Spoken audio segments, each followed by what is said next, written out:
This national park is an enclave for refined birds that settle here, trapeze artist communities. The viudinas, or the widows, are not in mourning. They haven't lost their mates, although their names refer to that situation. They are dark seabirds, painted with a fine brush and a snowflake on their pileus.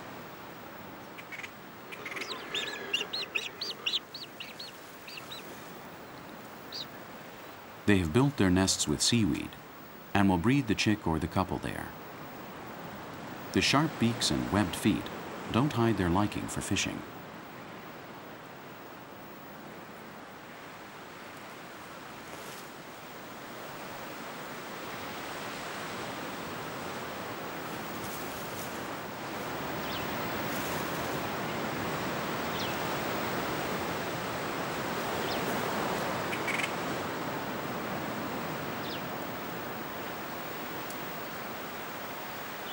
The viudinas are also called black swallows and live on the archipelago all year round.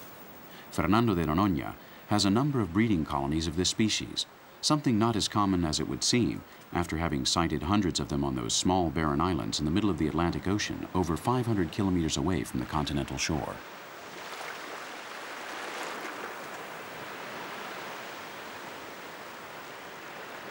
For the time being, the viudinas patiently accept the growing number of human beings who come to the national park.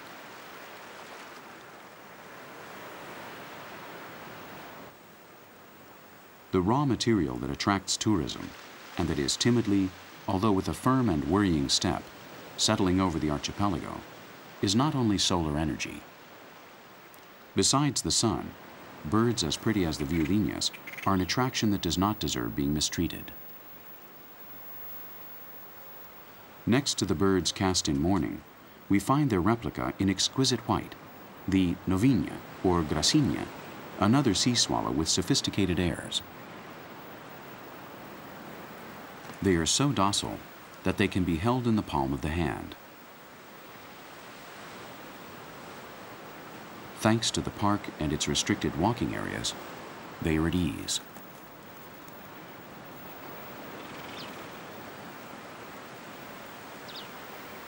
As are the gannets, spreading their feathers with a fat that is secreted by their glands, so they don't get wet when they go for a dive.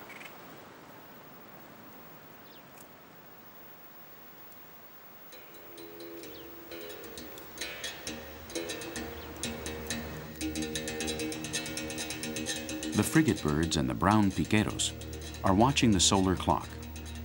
Afternoon is closing in, and with it the arrival of fresh fish to the Morro Bay.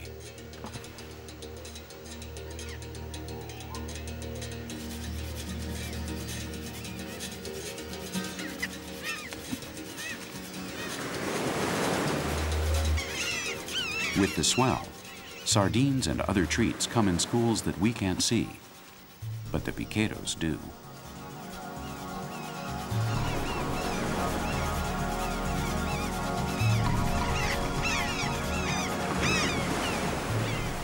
Afternoons on Fernando de Noronha are for these birds, called atobás here.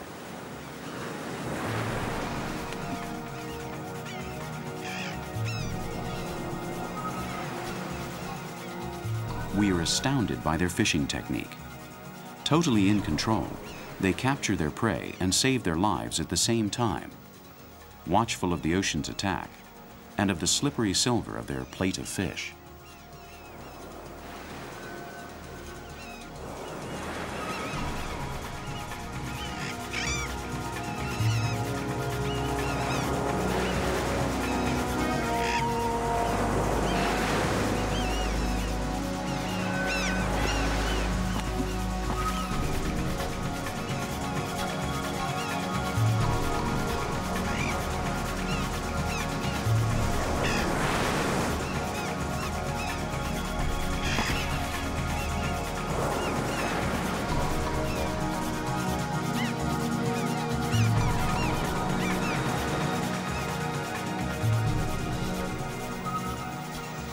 The fiercer Neptune's kingdom, the larger the amount of birds that ride on its crest.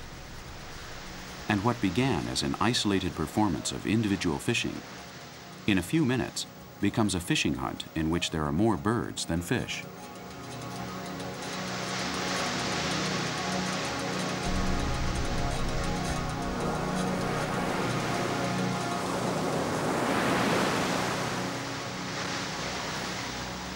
Dusk is on its way, and the piqueros, the frigate birds, novinas and viodinas retire. And so do we, because tomorrow will be just as intense a day as this one was in this Brazilian seafaring paradise.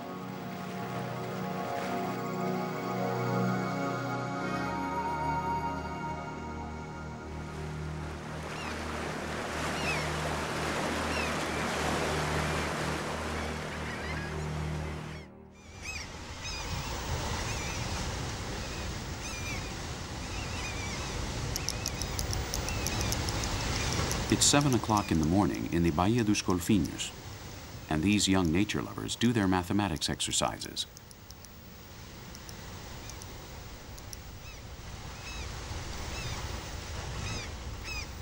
They have to count without getting confused. An important scientific project that is being carried out and has been continuously 365 days a year since 1986 depends on them. They are taking a census of the dolphins, spinning dolphins that come to greet the dawn in this virgin bay every day, where navigation is forbidden so they won't be bothered. The dolphins never miss their rendezvous, but their numbers increase particularly during the months of August through January. There might easily be 700 extremely communicative specimens today.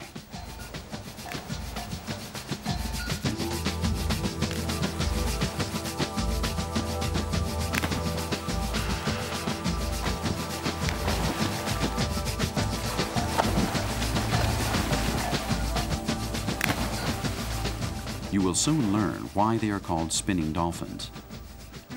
These mammals communicate amongst each other by letting their over 90-kilogram bodies fall on the water surface, thus producing different tones.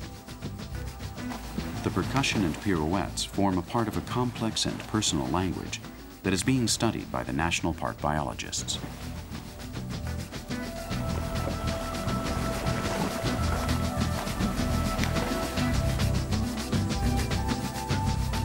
The spinning dolphins inhabit the tropical Atlantic Ocean, the Pacific Ocean, and the Indian Ocean. But they find very few places like this one, where they can reproduce without persecutions or black tides.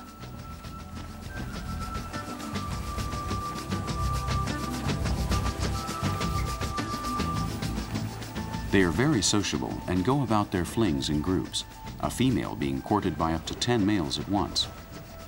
The female will copulate with the one that proves to be the most intelligent and clever of the group, and will celebrate the occasion in the normal way, with an astounding leap.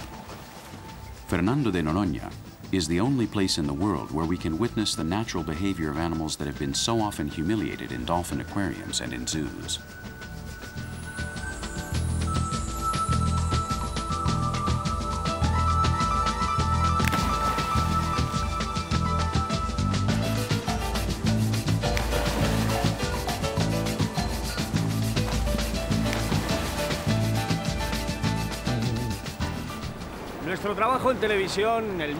Our work in television, mine and that of my co-workers, has brought us here.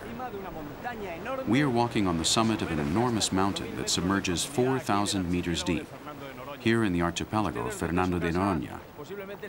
You might be thinking in your homes, those people are lucky. I'd like to be in that paradise. And you're right, it is a paradise. But as in other Brazilian natural parks, it needs the care and attention of the authorities. Enjoyment and conservation in an unyielding bond.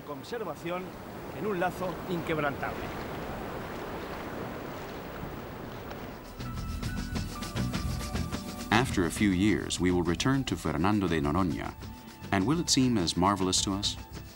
Will its natural environment have remained intact? What about the dead that are buried in this archipelago? Will they have been aroused by the noise of tourism? Everything that you have seen in today's episode exists, but above all, the possibility of getting close to nature and being able to leave it without a trace of our existence. Tourism and conservation, two concepts that are sentenced to understand each other in the 21st century.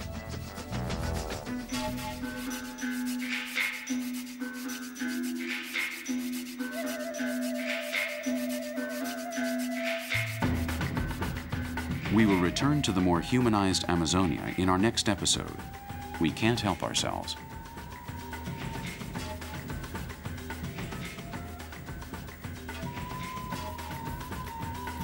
We will narrate stories of love and indifference on the banks of everyone's river.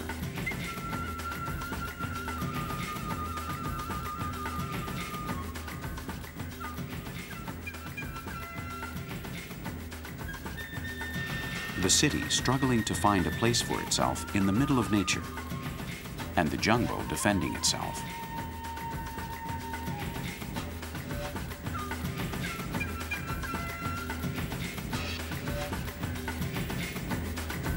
We will discover the everyday life of those who have decided to colonize and dominate the most untamable nature that exists on this blue planet. And we will be witness to the daily duel with a powerful river.